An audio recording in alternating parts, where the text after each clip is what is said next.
Now tuned into something super tight. Puffin' something sticky, nigga, I roll through the light. Need to hear something real just to get me through the night. I'm looking for them jackets cause I know they looking shy. Know I'ma get some game, tuned in with super tight, yeah. I get it all up from Big Bobo, from the front seat, not no photos. Already, baby, what it is and what it do. It's your big dog, Bobo Luciano. I want to thank everybody again for tuning in to Super Tight TV. We back up your back going smack, smack, smack. Just like that. I hope it feel good to you, too, because the damn show feel good to me. I got my sexy ass, gorgeous, beautiful wife. It's your girl, Jazzy K. In the building. Yeah. Hey, baby, how you doing? I'm doing great. How about yourself? Oh, man, I'm in Margaritaville. I'm feeling real. You and me both. God rest his soul. I know. Yeah. He did just pass away. He did. Yeah. We got to experience the Margaritaville. Yes, the first year it was open. Sure it? did. Sure did. I'm down there in Old Shreveport. Oh, excuse me, Bossier City. I'm talking about. But today, you know, I use the term family member Loosely. No, I don't. Just say, stop with that. Y'all are really my family members. I don't know what she talking about. Y'all might not be hers. I'm not the audience. Listen, that's what I'm talking about. Y'all are family. Well, that's what I'm saying. But sometimes. Sometimes what? Sometimes you be calling people family.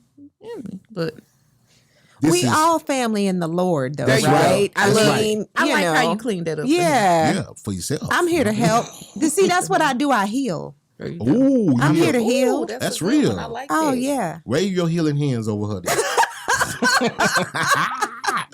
No, but today is this is actually my cousin. You know what I'm talking about? This is my family member. It's kinfolk in here today. Yes, for real. My wife said our.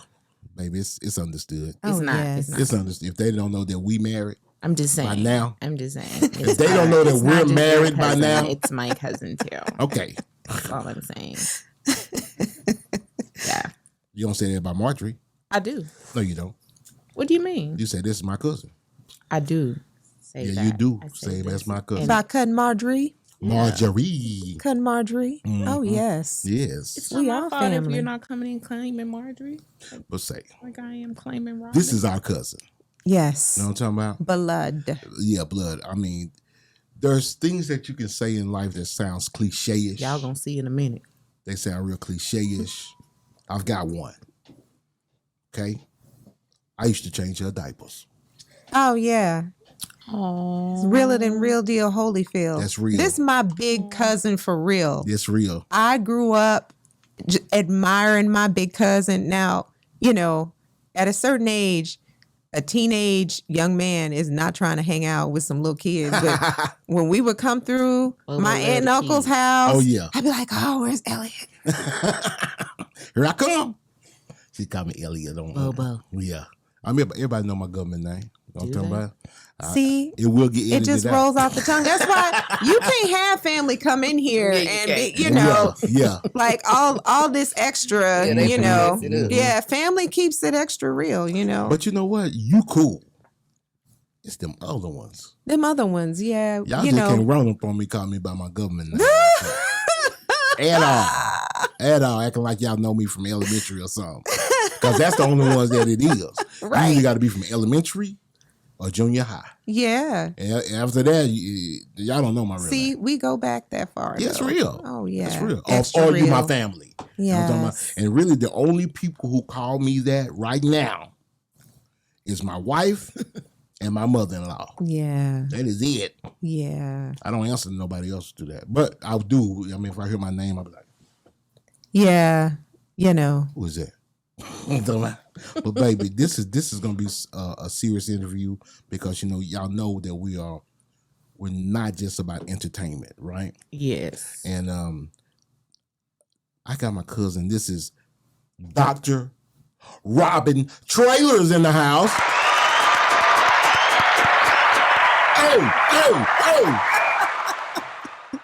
I love this girl. What I'm talking about? Y'all don't know. I do. I'm telling you, I love you too, Rosalind. Don't think I don't. I'm saying, sissy, we miss you. Next time you're coming on Super Tight TV. That's real. Dr. Rosalind Douglas. Ooh, Dr. Rosalind Douglas. Oh, yeah. But Robbyn, though? Oh, I'm gonna make sure she sees this. Just messy. I probably was too old for Rosalind when she came. No. Listen here. You know, you were with UGK and doing big things in our formative years. This is a true story. When I got to Prairie View, my very first day, my very first car ride as a college student, we were banging UGK loud. I was like, that's my cousin. That's I'm in college. What album was it? Always been so proud. That's 97 at PV. Oh, yeah. That's right. Dirty, you know, man. I mean, like PV for real. Like we jam UGK hard. So I see you have on some Prairie View. Just a little bit. love it. Just a little bit of drip. I'm gonna tell We you. sprinkling. So where did you buy that? This is at the Prairie View A&M University bookstore. So I believe one of my classmates, schoolmates, is who designs all. You know what? I've been wanting to get in touch with these people. I think they're pro sport. And it's really very beautiful. The design that they have, it's unique. And I believe that they have a line with just about every HBCU. Oh. So I really admire the brand. Yes. The quality is That is fantastic. quality. And let me tell you something. When I went to the bookstore, I bought this outfit for myself, matching outfit for my husband, bought 4 different T-shirts for my family. I bought a sweater for my mama. I bought a yellow jacket. Yeah. I just went crazy Shout out on to this PV. brand. Shout out to PV. You know, we run deep at PV. Let me tell you something. And my cousin did all the photography. Hey, All now. the people, Really? The poster. Kobe? Yeah, Kobe. Really? Talk about it. Shout out. That's CJ one of my Walker. life's biggest regrets. What? Trying to be grown Uh, at 18. My parents gave me a choice. You know what daddy wanted me to do. I already know. He was like, you get your ass down there to PV I already know. without the ass part. But You know what? Me, Such but a wonderful man. but everybody, yes, he is. Shout out Pops. Oh, You know what I'm yeah. talking about? But everybody at my school was headed there. I know what you mean. And me, I am not a follower. Yeah. I never have been a follower in my life. So I said, man, I'm not going down there. I've been in high school with these guys. Same. Junior high, I'm going somewhere where they're Same. not going. But it was a mistake.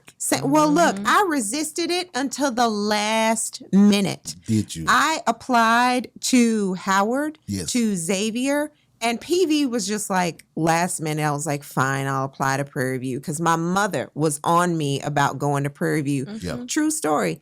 Ruth was like, you can go anywhere you want. My money is going to Prairie View. Wow. So you need to figure it out.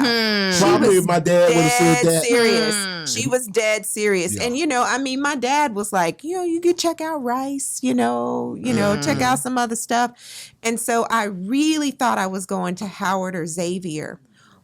The thing that made me go to Prairie View, there are 2 things. Number one, if you've never been to the Prairie View A&M University campus, it is gorgeous. It is gorgeous. Now. No, even It's back been then. beautiful. Let me tell you Don't be out something. here on that hater Wait a rate. minute now. PV has He drinking always been Sipping it strong. Wait a gorgeous. It is a beautiful, It is. It's a beautiful old area. campus. That's what. It is a beautiful old campus. 1876. What's wrong with old? A lot of No, old no, stuff no, is no, no, very... no, no, no, no, no, no, no, no, no, no, no, no, no. It was beautiful, Yes. but Is. all the grass the way, sprawling. yes, that Yes, that it's is beautiful. I thought you were talking And about you know something that else. that What? resonated with me. You know, coming The from a dorms? family that's from rural spaces. Look, don't talk to me about Okay. Drew Hall. Okay, don't talk to me about Holly Hall, about Anderson Hall. Yeah. Back in the Get him. day, they might have had to tear it down. There might have been Get him. asbestos in the student center, but Get you him. know, it's a new day. We got new money. When my husband was Thank at you. Prairie View, we won SWAC for the first time ever in Hey, basketball. you You move know, on in there. my husband think he built PV.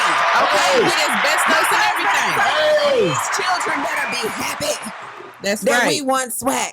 That's So right. yeah, And you know, basketball? PV is looking great. Yeah, he was on that 98 basketball team. They won SWAC. Okay. That was a big deal. That is a big deal. Hey, you know the other thing that happened when I was at PV? What's that? They won the first football game in like 800,000 Oh, years. wow. You remember back in the day, PV was losing all the football? Yes, yeah. Every And time they like came together. nobody, and still to this day, if you go to a HBCU, you go to the game for the band. Yeah, you okay? do. We Say are that again. very proud of the Storm. Say that again. Like, you know, current students and alumni, very proud of the Storm. I did not go to football games to look at the football team No. back in the day. That time. But I went for the drill PV team. in 98 won the first football game in like, Against two.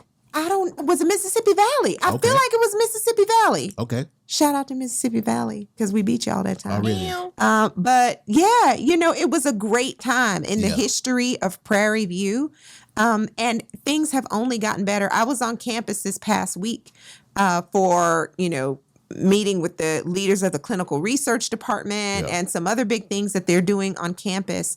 And I was just blown away Yeah. by all of the new development there. So I've heard it is quite it's lovely. gorgeous. Yes. So, you know, any student out there who's thinking about where they want to go to school, you absolutely cannot go wrong going to Prairie View. That's real. Prairie View is it's a very high quality school.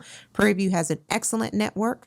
And no matter what you want to do with your life, you know, whether it's becoming a nurse or an agriculture genius or an engineering genius like my husband, or a physician like me, Prairie View is a great place to launch your professional career. I love it. Yeah. And it's a HBCU for Oh, y'all yeah. who don't know. Oh, You yeah. know what I'm talking about?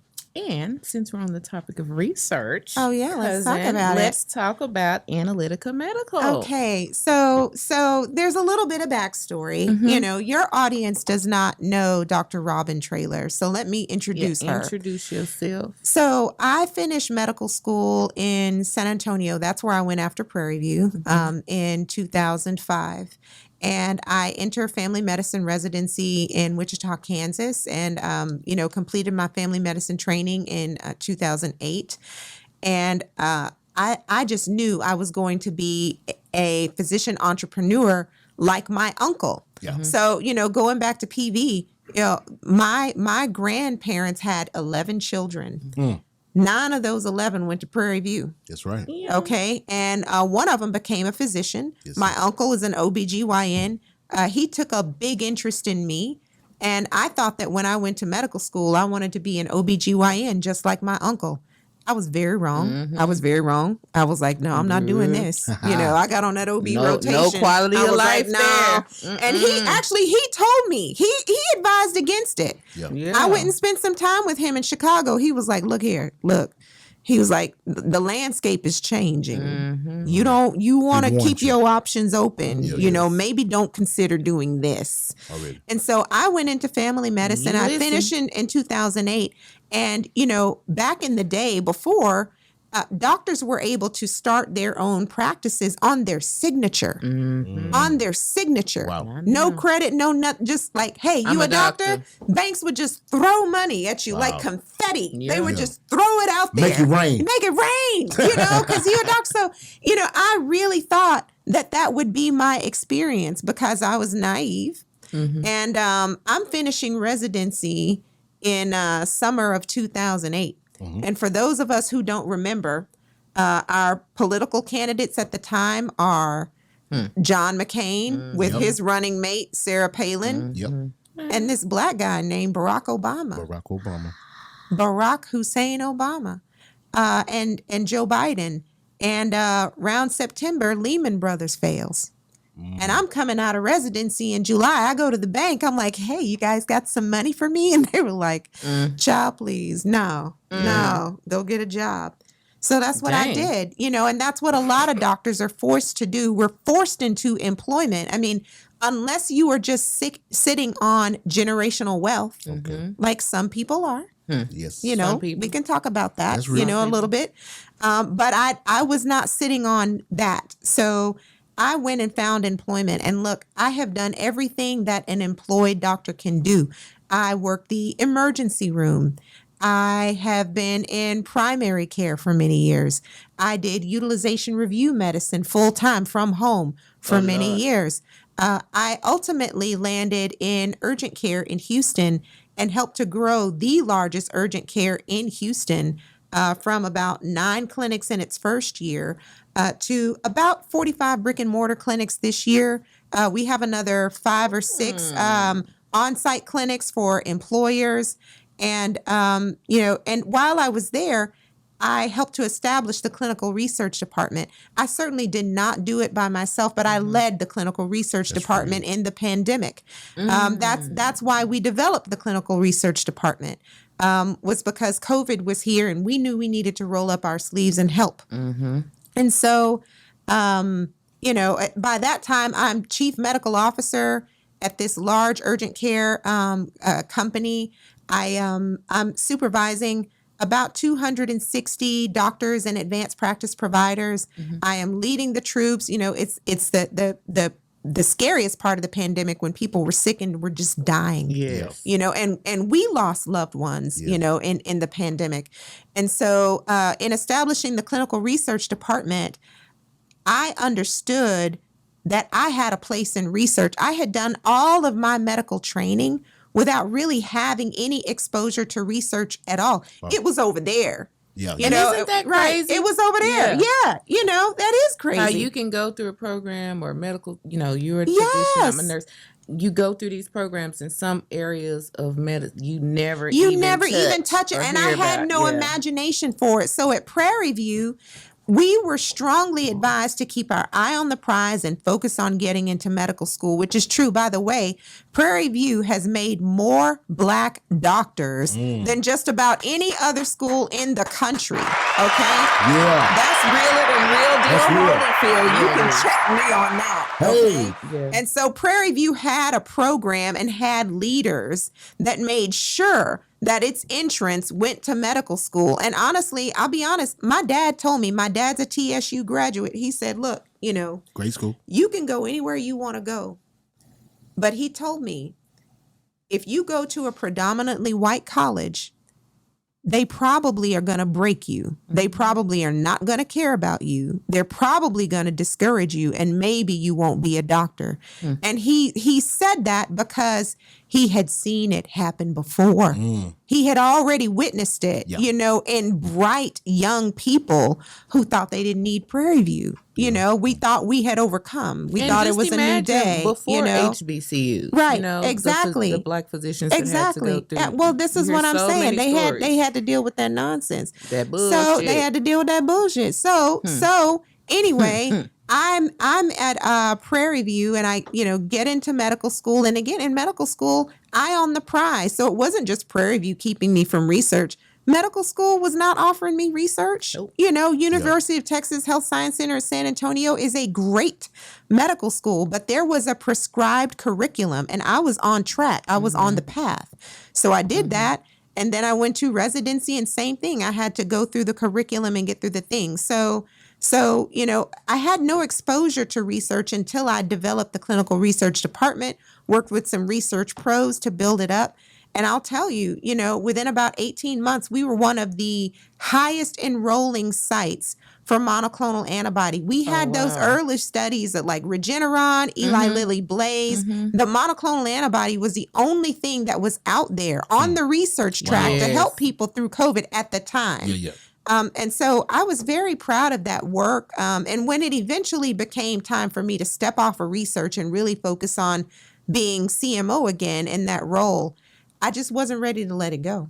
So did you find research is your thing? Well, certainly it is. I mean, the thing is, I can love anything. I truly am a person. I have learned, from my mother and people who came before me, like, you got to be happy where you are. That whole thing of being out, delay my happiness for the future. When I get there, when I have this accomplishment, when I get to that job, then I'll be happy over there. So, I was happy with what I was doing, but truly when I was on the research floor, there was a significant amount of, for lack of better terminology, just like accomplishment. I was really proud of what the company was able to do, but what I was able to see, I didn't even know I could do it. I had so much professional achievement already, But I had that mindset that like, oh, maybe I can't do it. Well, turns out I could. But, you know, in the pandemic, we were servicing a lot of people that didn't look like me. And it's not because we didn't want to service people who look like me. It's that people who look like me were not coming to get they researched wouldn't come on. to research. Exactly. You already know what it is, I do Jazzy know. K. Yes, you know. I mean, again, I love telling people that my own husband has an uncle who's a Tuskegee Airman. He also has a relative who was a victim of the Tuskegee experiment. And his family cashed the settlement checks from Tuskegee.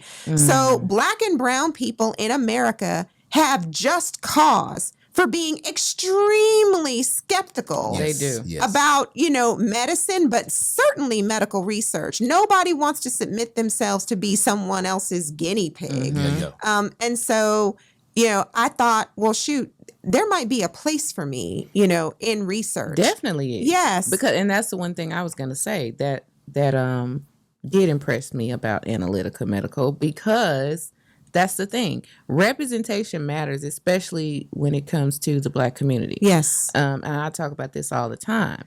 The hospital I work at, I stay where I'm at because I get to service my population. Yes. And you see that look they give you when The you walk gratitude, in and they're the like, pride. oh, Thank all right, God. I got a sister. You Thank gonna take care of God me? you're here. Yes, Yes. they do. It's like, okay. They feel safe. Exactly. Yeah, because they know we love them. Exactly. And so that's one of the reasons I stay where I'm at and don't move, you know what I mean? Because of that right feel there. that. And I feel like, again, representation matters. So all of the research, and this is another reason why we're always underrepresented in research and underrepresented in healthcare, period, because it's not a lot of research out there. Yes. Because we don't want to be with good reason. Yes. So this is important. Well, and so I'm so grateful to God that I was provided the opportunity to run the research department. And so when I stepped out of it, I thought, okay, I don't think I can let this go. I tried to let it go, but I thought, I really think I should be in research. And I thought for me that it could be like my next chapter in my career. So I started a clinical research company called Analytica Medical about a year ago. And, you know, I finally woke up and figured out that I needed to be with my company. You know, where I'm from, we say faith without work is dead. So I thought I could just throw money at the company, you know, pay some people, pay some rent, try to figure it out, and it would grow. Be in it. And then, you know, God told me, if you don't put your energy in this thing, it's not going anywhere. So I officially, because the vision is for the visionary. This is what I'm saying. It was for me. I had to do it. So, you know, I was still working at this, you know, urgent care company. By the way, which, like I have said, I'm very proud of that. I just happen to own 5% of the original shares in that company. So I'm extremely proud of what we were able to build there, and wish that company all the best and all the best success.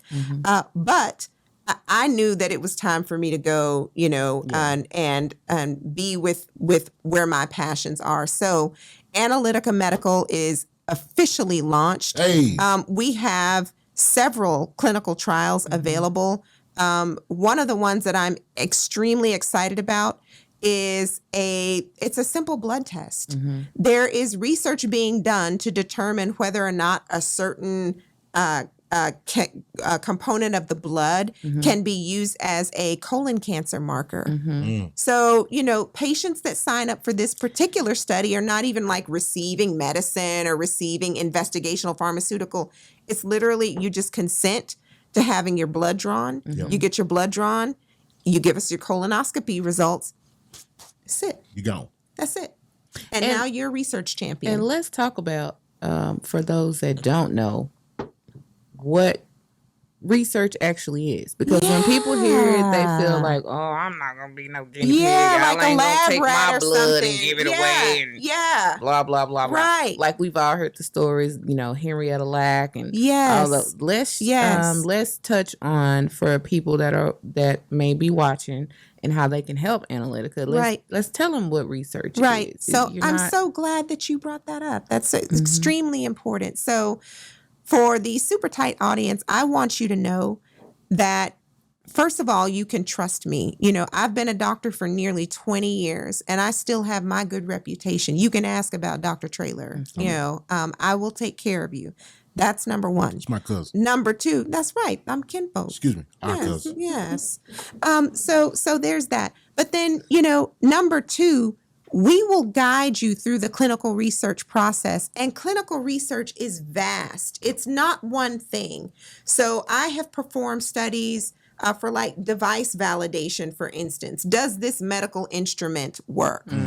We have performed pharmaceutical studies, and we were generally getting in on phase 2 and 3 clinical trials.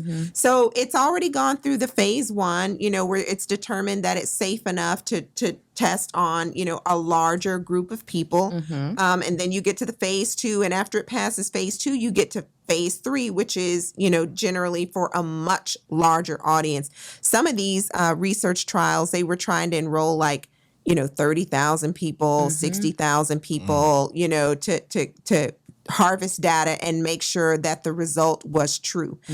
One of the ways in research that we know that results are unbiased is that you have to blind the who are participating in the research. And that's what they call the blind. Exactly. The blind trials. Exactly. Okay. So, for instance, for some of these device validation studies, for instance, we usually de-identify the patient. So, the research organization receiving the information about the patient has no idea who this person is. They don't know if you're black or white. They don't know. And that's important to know, guys. They don't even know. They don't even know. If you black or white. So. Well, and it actually does matter that African Americans or black people in general show up for clinical research because we can be helped by this. I love telling people, my own mother suffered with pretty severe asthma for years. Her doctor recommended a phase 3 clinical trial for her asthma for a medicine that's now called Nucala. Turns out mommy had eosinophilic asthma. She takes the Nucala, which is a subcutaneous injection, little shot, tiny little shot. She give it to herself. She takes it once a month. She has not needed her rescue inhaler in years. Wow. And years. That's major for and people who have this asthma. is what I'm saying.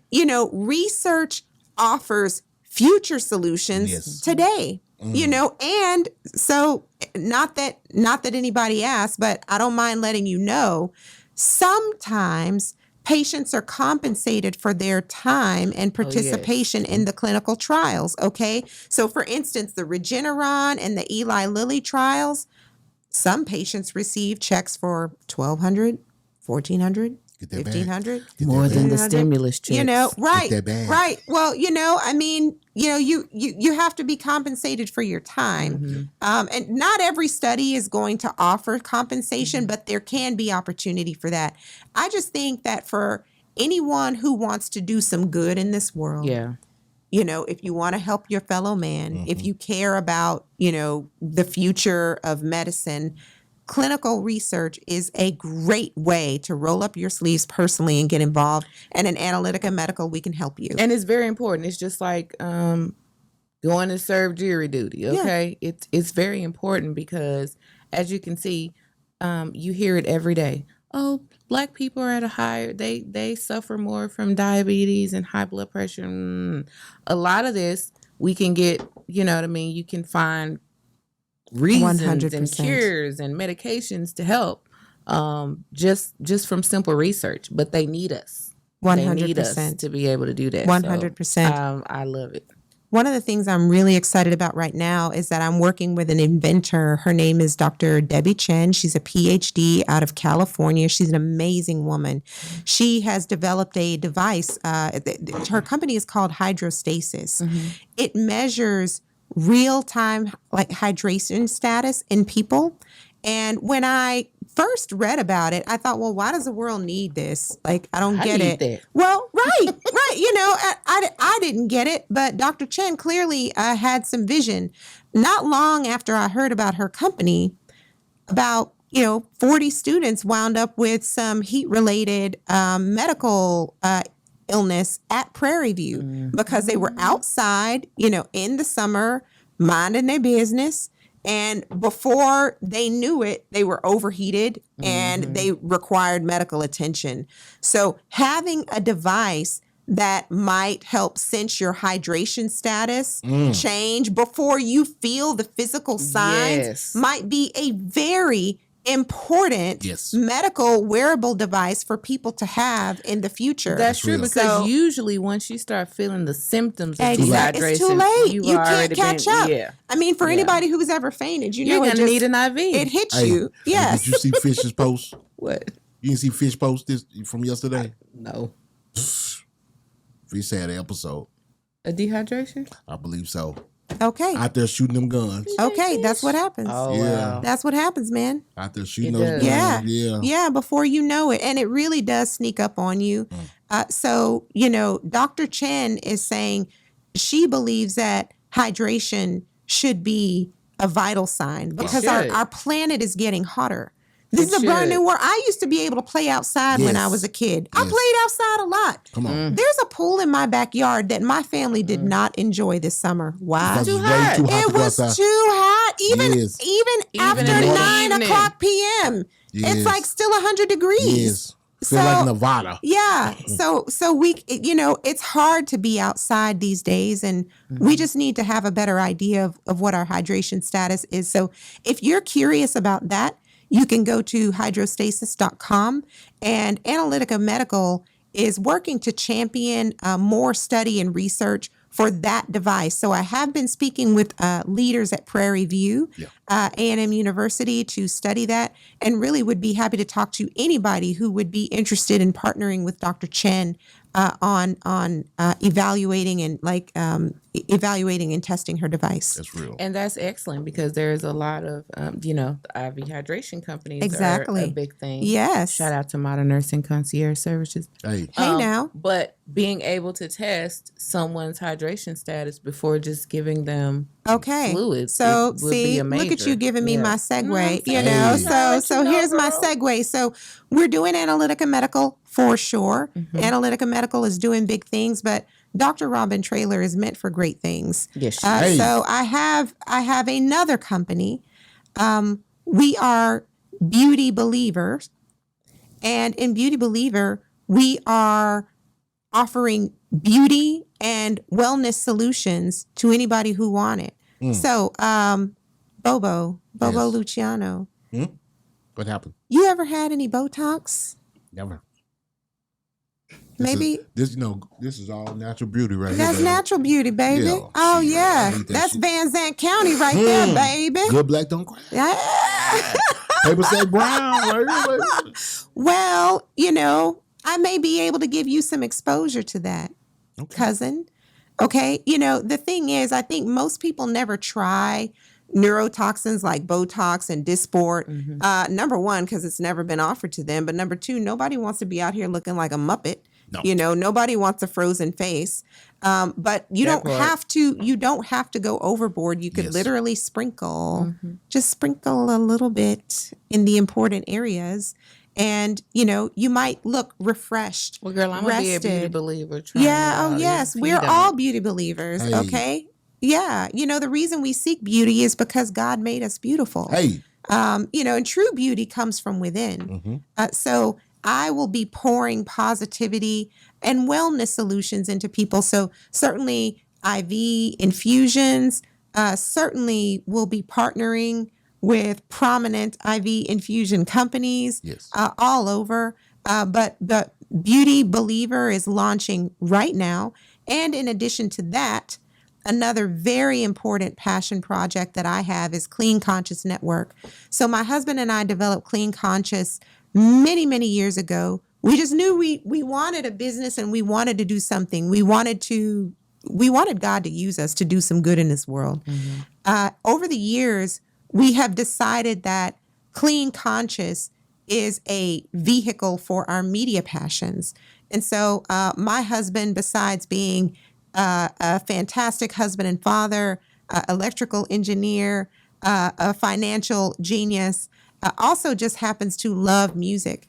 Matter of fact, he spent a lot of time DJing Thirsty Thursdays at PV when he was there. Hey. You know, I mean, he balls, he DJed. Not Thirsty Thursday. You know, Let me ask you a question. Thirsty Thursdays. Was it thirsty? This thirsty? Oh. Or thirsty? It was going to be some thirsty girls there. Oh, well, it was, I'm sure it's all of it. Okay, wait a minute. Be the thirsty We can one ask first about my of all. husband at Prairie View. You know, homecoming is coming up soon. It is.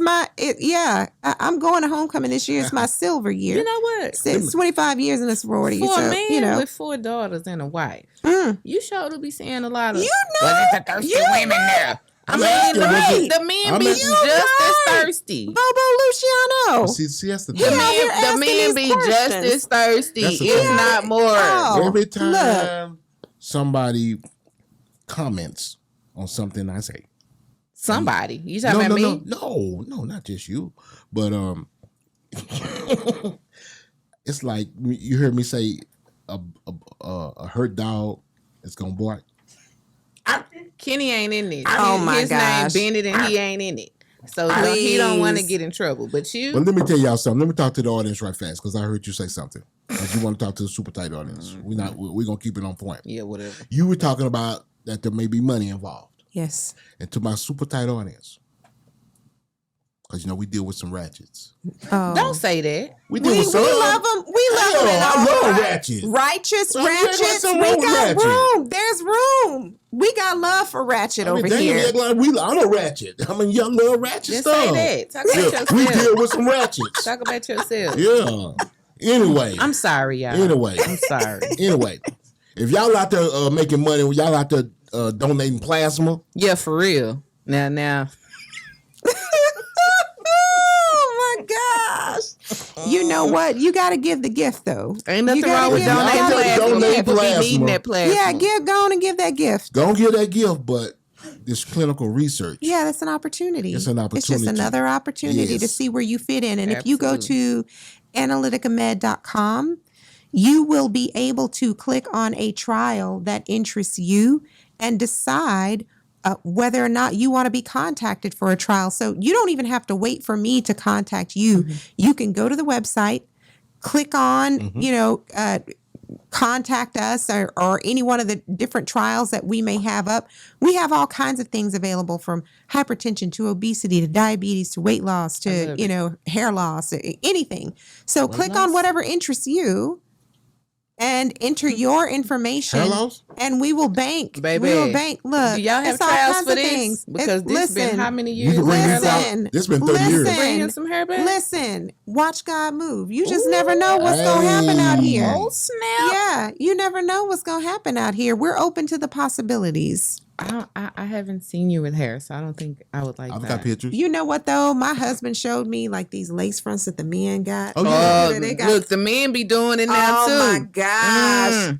I was blown away. Oh, yeah. Baby, I they was got really- lace I can go fronts, in lace like this. beards. I can come out with waves. I was I can come out with dreads. Oh yeah, baby. Yeah. A fade. You could just Oh, yeah. I hope the dreads Give me the don't. booster fade. I hope the dreads don't look like them Shamar Moore. Oh, now that's braids. just wrong. The braids. They did him wrong. The Did Tyler, they? the Tyler Perry wig braids. Baby, Why did they do that? I have no They idea. did not need to They do was that to wrong. him like that. They was God, wrong the for audience that. did not need that. I was It like, was funny. It was. It's still funny. In hindsight, it's it- gonna always Oh, be funny. yeah. he wore it. He wore it really like it did. was his, He but, earned his check. Yeah, He he went did. on and earned his check. Y'all crazy.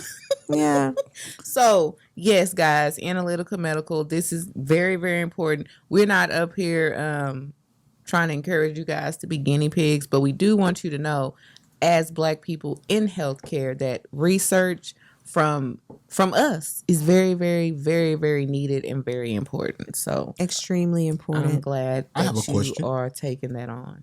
One time, I believe it was around 2010. Some people came through my job, and they did. I didn't have to. I volunteered to sign up for some type of bone marrow study type of thing. Okay. And they put me on a list. Said, Yes. well, you might not be needed, Right. but we'll contact you if you are. Is that similar to what you're doing? Kind of. So with what you're talking about is a bone marrow registry. So sometimes people need bone marrow matches to help them get over significant chronic disease like cancer or blood illnesses. And so you can donate your bone marrow to see if you match a person that might need your marrow. And if you do, they'll call you and say, we need you to donate to help save this person's life or to help them with their chronic disease. Yeah. So yes, you could consider that a form of research. Yeah. Yeah. Okay. Yeah. I'm really excited about what we're going to get to do at Analytica. Besides validating other people's devices, there will be some opportunity for us to develop and design our own clinical research studies. I am especially interested in things that are going to help and serve our community. Absolutely. At Analytica Medical, our mission is to reach the unreachable. So I will serve as the bridge between the somewhat intimidating, usually unreachable skeptical. Clinical. Yeah. You got the big clinical research organizations like in these ivory towers, they're at the large medical centers, at these big intimidating places. And then you have like your community doctor who may not be connected to all that infrastructure. I certainly wasn't when I was a community doctor. Or you may be a patient out here in this world just living your life, not knowing that there may be a solution for you and your chronic disease that is available. So I hope to serve as the bridge between this clinical research organizations and the community physicians and the citizens in the community, just so people know what their options are. I love it. So yes, guys, analyticalmedical.com. Y'all go check it out. Find y'all a clinical research study that you can be a part of and do your part to help strengthen the Black community as a whole. Come on. Now, we want to talk about this other project you're working on. So I think we have to call up another very important person in the room for this part of the conversation. All right. Who is this very important person? This very important person is my other big cousin on the other side. So I got big cousins all over the place. I have my mama big cousin side, which is Bobo, and then I have my daddy's big cousin side, and daddy's family is out of Houston County, Texas. And if you don't know where Houston County is, it's East Texas, between Houston and Dallas. I'm talking Crockett. I'm talking Kennard. I'm talking Radcliffe. I'm talking, Love Lady, all those small little towns there in Houston County. And really, we just want to be able to document our family's history in Houston County. My cousin's grandmother, my lovely, lovely aunt, is in her 90s. And we have another aunt, those sisters are in their 90s. That is and such they are a sharp. blessing, And it is. It's a gift. With it. God has given us that gift, that very special gift of having them with us. And so my cousin, attorney Curtis Lilly, and I will be spending a lot of time talking to the elders in our family about where they're from, about what was going on with our family, way back in the day. Curtis has told me that our family has been in Texas since before it was Texas. Okay. Oh, wow. So if you want to see authentic Texas, you need to, take a look at this right here. Yeah. And that's another question. I'm glad that I have you guys here so I can ask all the questions I want to know. But how do you even find that out? Because for so many people, when you go back researching your family history, at some point, you don't find nothing. Yes. Yeah. One of the greatest assets, I think, is the census. And we can go online and look at those things. And, we were able to look on our family and see I started out at least in the 1930s. And we went back to the 1920s, 1910s. And we were able to find, her grandfather, our great grandfather. And ironically, one of our relatives, well, actually, our first mutual relative, a guy by the name of Tom Daniels. He's and there was the Davy Crockett National Park was built or set up in Houston County. Yeah. And a part of that land sale, they talked to our great grandfather, and they referred to him as an uppity nigger in an official government document. Are you serious? This is absolute, yes. And you know, it's so funny because I talked to my grandmother about, what do you remember about your grandfather? And she's like, oh, he was just a nice guy, you know. And little did we know, and that all goes back to the whole Can't thing. have no self-esteem. Yeah, well, truly, you know, I grew up with a grandfather who loved me and poured everything that he could into me, but he was terrified of white folks because he had witnessed lynching as a child. And our family, so this is my father's father in Houston County. Yeah, my daddy Rip. God rest his soul. I lost him my third year of medical school back in the day. But, you know, our family in Houston County had lots of land. Yeah. We had lots of land. We had community, okay? We know now that when communities have plenty of children and elderly and everybody is working together in the community, that the elders live long. And they've written books on this. They call them blue zones, okay? And now there's even a Netflix special about blue zones. My grandmother lived to be 101 years old. The cousin next door, Cudnell K., he lived to be 103 years old.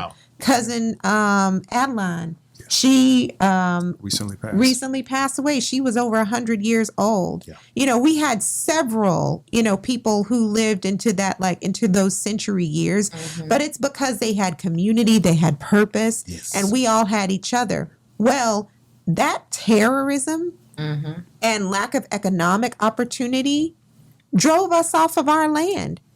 And, you know, we find ourselves in the city, you know, hustling to just to have something, you know, but we were rich. And that story is very, very, very, very common. See, everybody has that story. And that's why it's so important for us to talk about it. So another reason I was at Prairie View last week is that Dr. Ruth Simmons, our immediate past president at Prairie View, just released a book called Up Home. It is lovely. If you have not purchased Up Home, I strongly encourage you to purchase the hardcover or download the audiobook if you like to listen to books. This lady is from Grapeland, Texas, which is in Houston County, and she is born in the 1940s in the Jim Crow South. And she grows up exactly the way that our parents and grandparents grew up. But, you know, this incredible woman eventually goes to Dillard, eventually goes to Harvard and gets a PhD, eventually becomes the first Black woman to preside over an Ivy League college in the United States. And she's from my daddy's neck of the woods. I'm so proud of that. And all these stories that no one knows. Right. Well, no one knows. Yeah. Okay. So his grandmother taught for more than 50 years in Texas and is the first Black teacher in Cy-Fair ISD. So we are campaigning to get a school named after. Absolutely. Oh, yeah, absolutely. It should have already happened. Yeah, it's one of the first, and there were just so many. They were just, you know, schools were segregated at that time. Come on, and when they decided to desegregate those schools, they took some of the teachers. They didn't take all the teachers, and they sent them to the white schools. Yeah, and then that's how that went. It wasn't just simple as people like to make it believe. Right. Yes. And so, you know, our other aunt, who's still with us, she taught for more than 50 years. And these aunts, you know, they taught our parents, you know, like they're in Houston County back in the day. They're incredible, you know, women. And this other aunt, she was recognized on the House floor in Texas and was given a special like commendation or recognition. Exactly. She taught for 54 years in a Kennard Independent School District. Wow. And so everybody knows her, and and at that time, and most of the people, funny story, she was one hell of a driver. Oh my God, she was a speed racer. You talk about a lead foot. Wait a minute, on those red dirt roads, Wow. okay? She put the pedal to the metal. I don't know how the shocks made it. I really don't. One of my favorite shows was the Dukes of Hazzard. But we had our Dukes of Hazzard. Oh yeah, Mitty May. Oh yeah, he met. She didn't mess around. She got pulled over one time by the Texas Department of what was that? What is that? Texas DPS? Public safety. Yes. And they pulled her over and they was like, "Oh, is that you, Miss Wiley?" She's like, "Well, I'm gonna let you go." And she remember I whooped that boy when he was in third. And so it's so funny, but she was, she did really great things, and she's still doing those things. Yes. Beautiful. Yes. And you made mention of something else very important: the census. I know a lot of people personally who, when census time come around, they like, they don't want to be known. They just want to be in my business. But it's very important because, just like you said, some of this history that you guys are finding out that you wouldn't otherwise know, right? You found the information from the census, right? From those times, right? Well, we are hunting for relatives right now. In the past, I have an uncle who's done a lot of genealogy work, but really, I think especially for our daughters, I want our daughters to understand that we are not that far removed. No, we're not. From like legal discrimination. Yes. And these days, like it still exists. Okay. And so, Curtis and I will be spending a lot of time documenting that family history, just talking about where we're from and where we are today. Exactly. Can I say something about that? I mean, I know we're from Dallas, right? But I grew up partially in Houston and East Texas as well. Right. There is a difference. Not a good difference, not a bad difference, but there is a difference between that type of culture in Houston compared to Dallas. Oh yeah. One of my our aunts passed away on my mom's side not too long ago, and I went to the funeral in Houston, and they had those houses that we used to and I took pictures of them to show my daughters. This is how I grew up. Right. Here. Look at what we had. Look at what we had. Look at what we had. We had hundreds of acres of land. Look at what we had. Yes. But what's that story about our uncles coming back from war? Yeah, well, we had my great grandmother. She had a total of 9 kids, and that was Tom Daniel's kids. And they ended up all across the country. And, everybody was searching for a new life, especially after that time, especially after World War II. And, I asked her grandfather one time, I was like, why did you join the military? He's like, because we needed a job. We needed to eat. I have a family. I had to take care of them. It wasn't about patriotic, we want to save America. Right. It was about we need to take care of our family. Yes. And those things were very important. But he, a lot of those relatives ended up in Chicago, New York, all over. One of them end up going back to Europe. Wow. And some of them, most of them, we still have contact with them. And one of our very distant ones, end up being related to our current congressman here in Dallas, Jasmine Crockett. Wow. Really? So it's a real. We're all related in some degree, some type of way. Exactly. But those that start, that first generation after slavery, those individuals did a lot. Yes. And we would hope that we could at least do as well as they did. Now pronounce that term to me again, because I've heard that genealogy. Yes. I was listening to, this is on that subject, but I'm finna go left. Bun B has that Trill show on. Yes. And he had a genealogist on there. Yeah. You're right. Yeah. You wouldn't believe how many people are related. Yeah. Yes. Right. Yeah. Now, what that man was saying on that show that day, it was just amazing. Right. I mean, well, but again, you could be my cousin. Oh Lord! Better not be. Oh God! But it's possible. Now. Anything is What possible. if we was cousins? Huh? What you say? Oh no! What would? What you just said. No. It's too late now. No. Well, funny story. I'm You like also, the royal family? We kissing cousins. We kissing cousins. I'm also a Schenkel. My grandmother on my father's side is a Schenkel, and I just found out a young lady in here. She is related to the Schenkels as well. Yeah, We're all- small world. Yes, and we're all, with the Michael Strahan, that whole family situation with them. And, that's our family, and it's a lot of us, and a lot of us don't know it. We've accidentally run into people, Right. There's a judge here in Dallas. She's a Schenkel. We met, ironically, just because of that last name. Yes. And so it's so many of us. And, I know my grandfather on my dad's side, one of his big things was you need to know your relatives. You need to know them. You need to go to the family reunions. You need to go to the church. You need to see what's going on. You never know. So y'all's podcast is going to be based on that?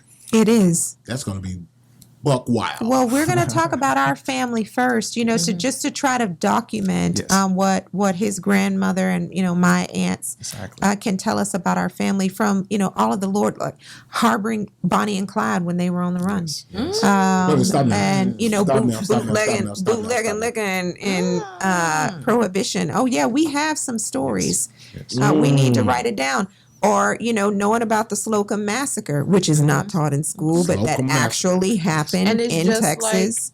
just even my family. My Slocum Massacre. my family on my father's side were Choctaw freedmen. Yeah. For our whole life we're Choctaw. Then when we researched, it was like, no.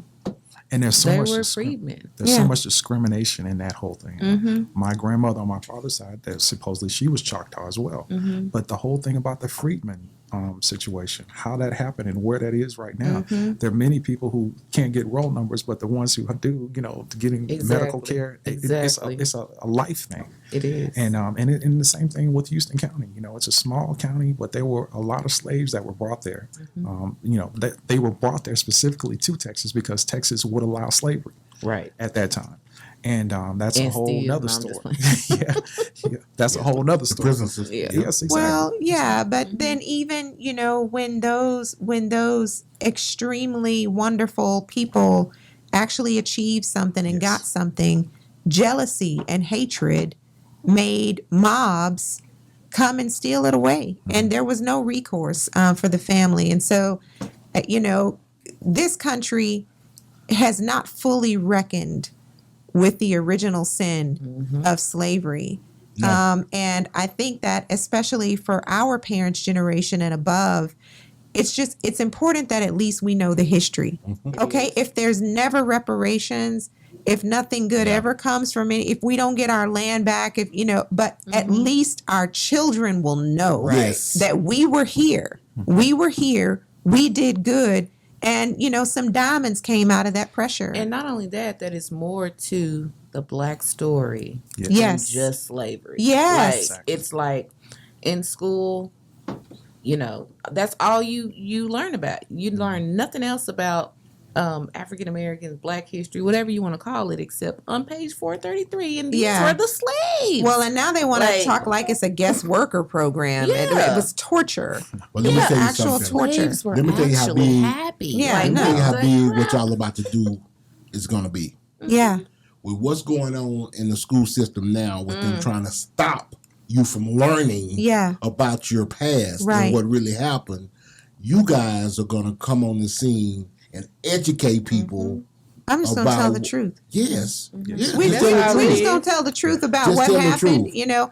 I think it's unfortunate that some people have been taught a version of history that might actually allow them to think that an enslaved person could be like a little bit happy. Yes. That's that bullshit. Yes. There you go. That's Yes. that bullshit right Yes. there. And that's that. So we will tell our own story and Come our on. own history Yeah. in our own way. And we'll start with our story, but there are Many more. so many millions of stories. more. There's Yes. so many more. And we Yes. need to keep talking about it Yeah, so we that do. it is a matter of record. That's real. So that our children and our children's children will not forget where we come from. Well, when you talk about stuff like that, you can make a big difference, because I don't see many platforms that are doing what you're talking about. And when you may be able to move the needle.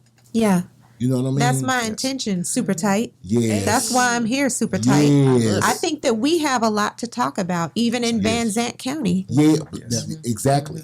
We have a lot to talk about. Because when you said that about your grandfather about white people, I swear I thought you was talking about Oh, that. yeah. But I was like, no, I know he wasn't scared, but I've heard some stories. Well, yeah. I know he has some stories. Yeah. And my dad has, Oh, God. Oh, my God. Oh, God. You know, I was talking to Emmanuel earlier, you know, my dad, Uncle Nat, and his grandmother, because they were the elders, Yeah. they saw a lot. Yes. They went through a lot. Yes. And I can just tell you some, story, just a quick story. Story time. The way I grew up, me being the only boy, my dad wore me out. Yeah. As far as this, just say cutting the grass. Yeah. I had to cut the grass twice a week. Oh, wow. Yes, Oh, it had to be. It had to be Oh, immaculate. Lord. It had to be immaculate. Was it any grass? And let's just say, after cutting twice a week? no. I mean, no. Wait a minute. Let me tell you something. Curtis didn't flinch. What were you doing in the summertime? Cutting grass twice Let me a tell you week. something. No, Let me tell you baling something. hay. Based on what she that's just cutting said, grass. you better not scalp that grass. Yes. You better not scalp it. Yes. It's a problem if you scalp the grass. Yes. And so, one of the days, of course, is midweek, Wednesday. I'm trying to play football. And so I'm having to come after football practice in between 5 o'clock and 6:30, right when it's getting ready to get dark. And so I can't even do my homework. I got to go straight to grab my books, grab the lawnmower, and mow the grass. And so I would be in there. Sometimes I can remember a particular time I was in there asleep. My dad was so particular.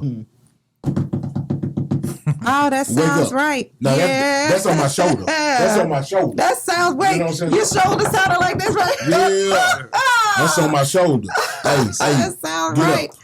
And it was about 3 blades of grass Yeah. sitting up in the yard. Yeah, but you had to get it right though. But it was about 11:30 at night. You had to get it right though. Yeah. He made taught me you. get some shears. Yeah. And cut them 3 blades And of look, grass. That's look why at where you the way you are now. And look at where you are. Look And at let me what tell you, happened. yeah. I Pressure made a I diamond. contribute my dad. I've said that on Father's Day Oh before. God. The work Yes. ethic. Yes. Yes. The work ethic, yes. But The cowboy stand. I remember being, I didn't find this out until later in life. I guess I was close to 45, maybe 48 years old. I happened to be talking to my dad, and he was like, well, Granddad owned a landscaping company. Yes. Yes. And I said, really? And he was like, yeah. But I knew about the concert promoting and with the gospel groups and all Yeah. that. But I didn't know about the landscaping company. Yeah. And what their biggest customers Yes. were plantations. Yes. Of course. And those grass, they have to be immaculate. If you've seen, it's not a lot of them in Texas that I've seen, but going through Louisiana and going through Mississippi, you see those plantations. Yes. And the grass is just flawless. Yes. And I can understand. That made me Now you know. understand Now why you he know. was like And he was. by the way, that was just a taste because yes. our grandfather was hard. My mother tells a story. She's about 15 years old Yes. and she's picking peas in the field and she had an epiphany. She was like, oh, I need to run away. Oh, I know. you know what I had an epiphany about? I'm not doing this anymore. I need to get out of this Let me here tell you. slavery. Let me tell you how granddaddy was. Now, not how it was. This is an epiphany I had. Think about how he separated the kids. Yeah. When 2 left, 2 was coming help. Yep. 2 left, 2 was coming up. He always had help. Yep. It was almost like it was planned. Yep. It was. Out of how many kids? Yeah. 11. 11. He always had hands. Yes. Our grandfather, too, that man had maybe a 6th grade education. He was orphaned young. He and his 4 brothers raised themselves. He becomes a concert promoter, Yes. Which is where Bobo Luciano gets it from. He's a chip off the old block. I didn't know that. He woke up like this. It's literally Yes. in your DNA. It's in your Yes. atoms. When when my dad told me that, I was like, wow. Yeah, Lou Rawls stayed at our house. Sam Yes. Cooke stayed Sam at our Cooke. house. The Yeah. 4 blind brothers. Yeah. Yes. I was like, Yeah, they're Really? a big deal, Yes. and that's our family history that we need to tell the those children. But yeah, he had some of the biggest lawns in Tyler. Yes. And this is when Tyler was the rose capital of the world. yes. My mother tells a story that she never even had store-bought milk until she went to Prairie View as a freshman. Yeah. They lived off the land. Off the they land. grew everything, They had hunted everything, they had a slaughtered meat- everything. Yeah. Yes. Yeah. Everything My grandma off the too. land. Yes. I can't grow a tomato. Can I just grow a tomato in a pot? too. I can't. I I can't tried. grow a basil. So I think can that grow there's a something to be strawberry. rediscovered there. Yes. It's Yes. been lost, and it's important to me to reclaim that. Yeah. Like I actually am feeling a pull back. And You what said you something guys very is important. go ahead. I'm gonna say because she was on this subject. You said something very important earlier, and I was thinking about this about a month ago. You know what has made us weak? The city. Oh man.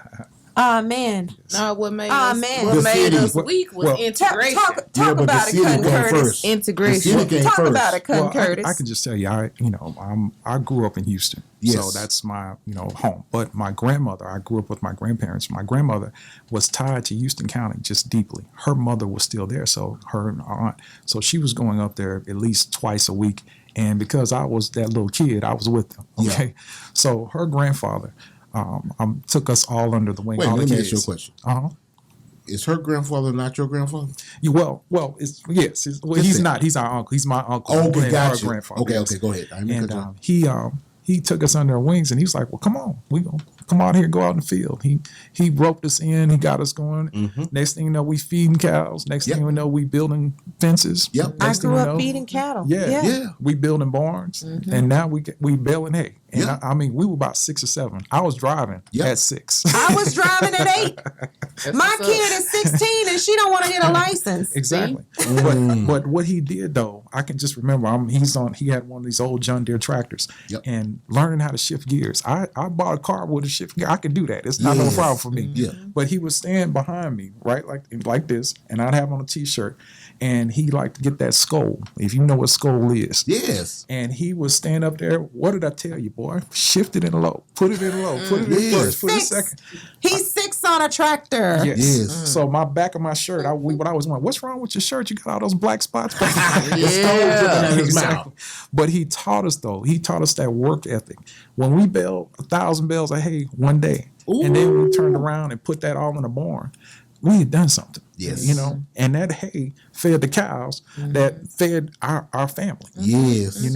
And Robbyn, I'll tell a story. My grandmother told me this story. She is from the Prairie View class, 1954, I believe it is.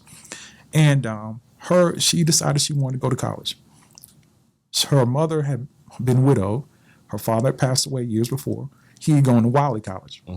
And she asked her mother, I want to go to school. Can you help me? She said, I don't have the money. It's me. And I'm trying to take care of your brother, your sister, and, we're trying to live. Yes. And her grandfather, that same man called the uppity nigger, Yes. he said, I'm going to give you a cow. And that cow, we're going to make sure that gets you to Prairie View. That got her to Prairie View. That got her through Prairie View. And that got her that teaching job. That got her the house, the car, and has her at 93 years old doing her thing at this point. Yes. One cow. Well, wait a I minute. love it. Wait a That's how it minute. all started. That's for her. See, but the cattle on that same land is what paid my bill at Prairie View. There you My go. daddy was a cattle rancher when I was in high school because he knew I was going to college and Roslyn was coming up on college. Yeah. Yeah. And every time the bill was due, we turned in our cattle. Yep. You know, and so that land has sustained our family for Yes. generations. Exactly. But when you move to the city, Bruh, generations this is later, all I'm trying to say. it's soft. Well, and also you lose the community. Yes. See, all the cousins knew each other. Everybody knew each other. yes, We were absolutely. all related. We all helped each other. We circulated our dollars together. And that has been lost. So it's important to me to recapture that. Yeah. It's so Yeah. many stories that we would love to tell. And, like the Tyler area, my father is from the Longview area. So we're familiar with, how things went there. And just the way the Jim Crow South was. And, just a little tidbit, my grandfather on my mother's side of the family, he's from a place called Elgin, Texas, Taylor, near Austin, that area. Yeah. And every time he would go down there, we'd go to a place called Southside Market. Now, I'm 5-6 years old, something like that. I just remember this as a kid. He'd pull up there, and, we see the black people on the side. I didn't know what it meant. We'd go around. He would go in, and I'm following him. He was about 6'2". He's, clearly a very big brother, And he'd go in, he'd order his stuff, keep on putting them on there until I tell you to stop. That was his thing. And I was like, that's Grandpa. That's what he does. But I kept seeing all these black people. I'm like, what are they doing? He didn't say nothing. So we would go sit down at the table with our freezer paper and all of our red soda water, that whole thing. Yeah. And so finally, I was like, what's going on? Those black people were so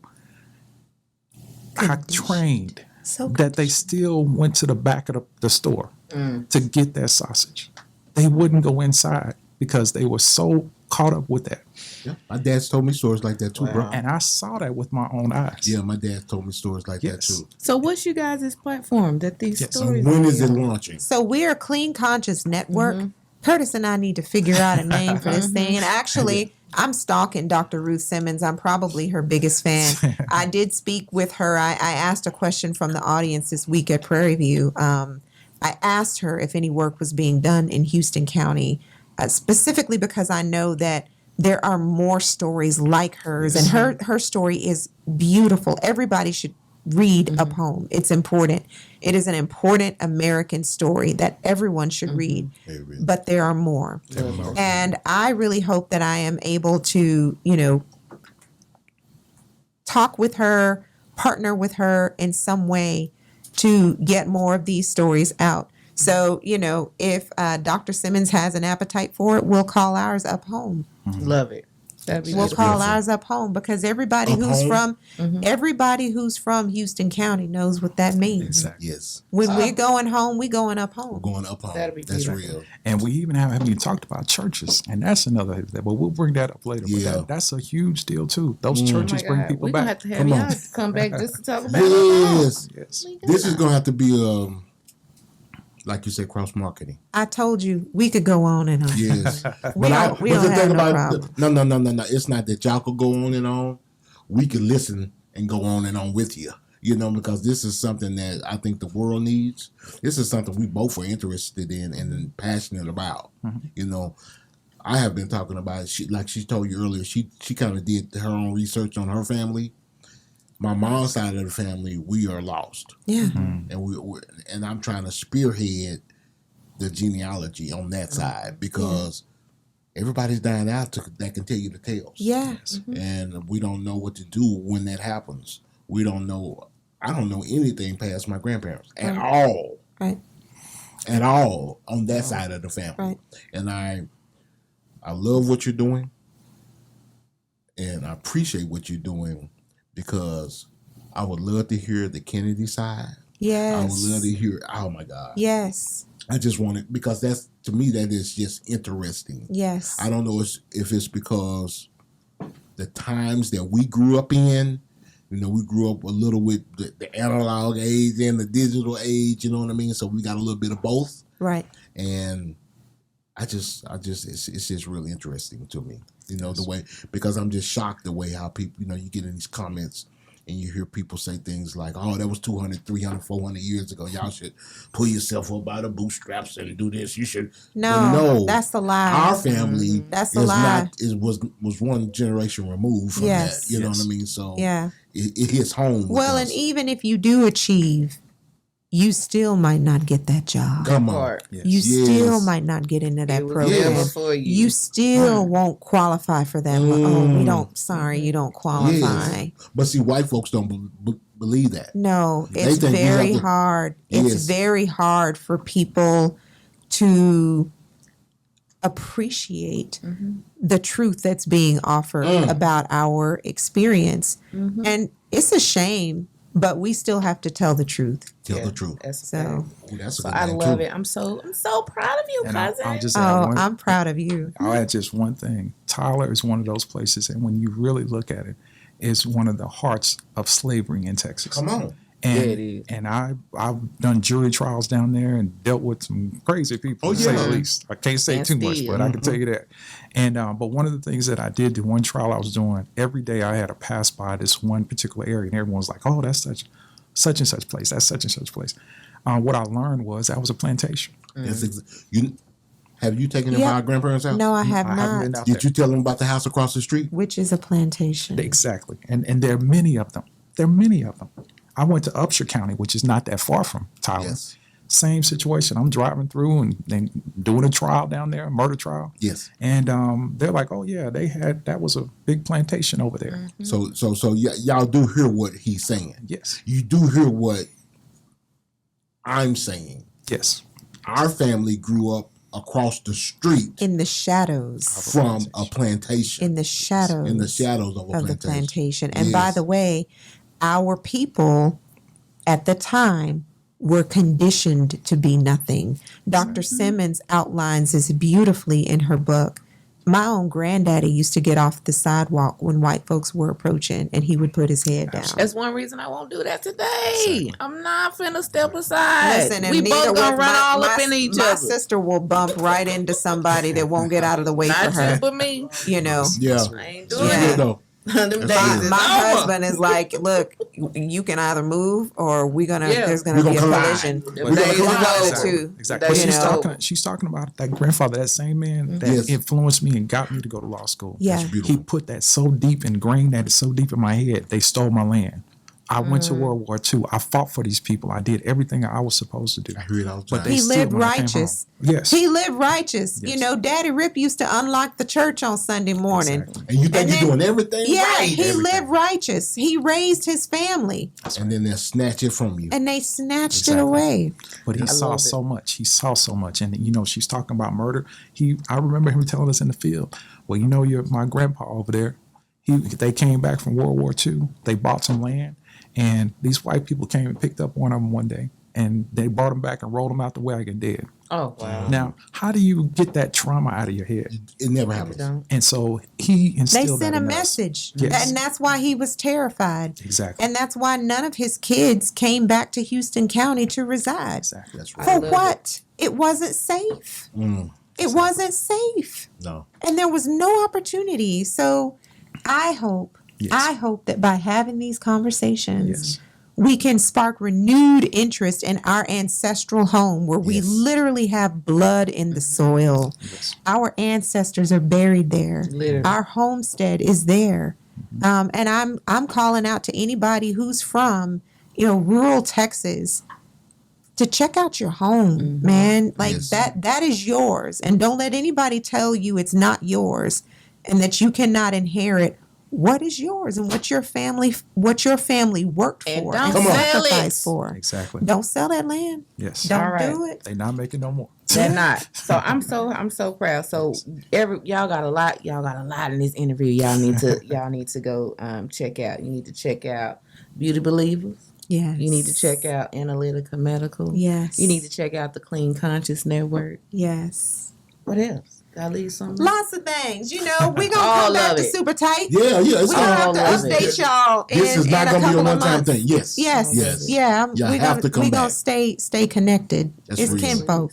Same. Well, I thoroughly enjoyed this interview. And This thank is you crazy. so much for coming and traveling down. Thank you for I having didn't us. expect all this. I'm so proud of y'all. This is wild. Really, We're proud of I'm y'all. proud of y'all. Man, you. y'all are doing big things and super tight. Thanks Thanks for the platform. Oh no, anytime. And we love this. Oh, y'all will be back. Yeah. This is because this is. I mean, raw. I was not expecting Yeah. all this. Yeah. I thought we was talking.